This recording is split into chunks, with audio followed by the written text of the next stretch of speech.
అబ్బా గులాబ్ పువ్వు ఆసన లేదు కానీ ఇప్పుడు లైలా సినిమాకి వచ్చిన మంచి ఫ్లేవర్స్ ఉన్నాయి ఈడ. ఒక్క ఫ్లేవర్ కాదు, అగో మల్లెతీగ లెక్క ఆకాంక్ష కూడా ఉన్నది, పక్క పొంటి జర డేంజర్ ఉన్నది. అన్న అయితే తెలుసు కదా, అన్న యాటిట్యూడ్ చూస్తే ఎవ్వరికైనా మ్యాడ్ ఎక్కిపోతుంది అంతే, అట్లుంటుంది మూడు. ఏందన్నా మూనా ఫుల్ మూన్ లెక్కనే ఉన్నావు నువ్వు. ఇచ్చి పాడు సికింద్రాబాద్ వద్దన్న ఇప్పుడే ఇడవక, ఆగు, అడిగినప్పుడు ఇడుతూ ఎప్పుడు పడితే అప్పుడు ఇడవకే, అడిగినప్పుడు ఇడుతూ.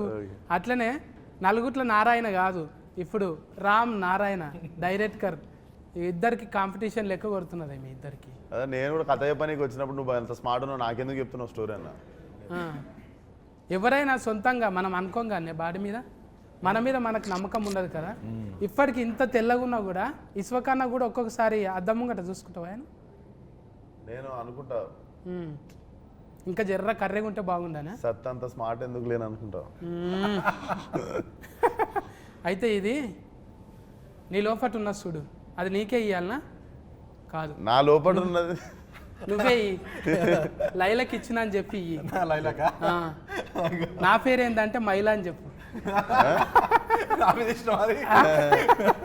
అది నువ్వు లైల లెక్క చేసినావు కదా, అది నేను నీకు డైరెక్టర్కి ఇస్తే నీకే ఇచ్చినట్టు అవుతుంది. అదే డైరెక్టర్కి ఇచ్చినాం అనుకో, అది గేట్ ఆఫ్లు ఉన్నప్పుడు నీకు ఇస్తాను. ఎట్లా కుదిరింది అట్లా మరి? ఏందంటా నన్ను ఈయన నవ్విపించండి ఫస్ట్ కథ చెప్పనీకి వచ్చి, ఇంకా నేను నవ్విద్దామని డిసైడ్ అయినా జనాలు నచ్చి చేసి. అండ్ సినిమాలన్నీ సీరియస్ ఫైట్ యాక్షన్ అయినాయి కదా, ఒకసారి ఒక ఫుల్గా నవ్విపించే సినిమా చేద్దామని డిసైడ్ అయిన ఉండే.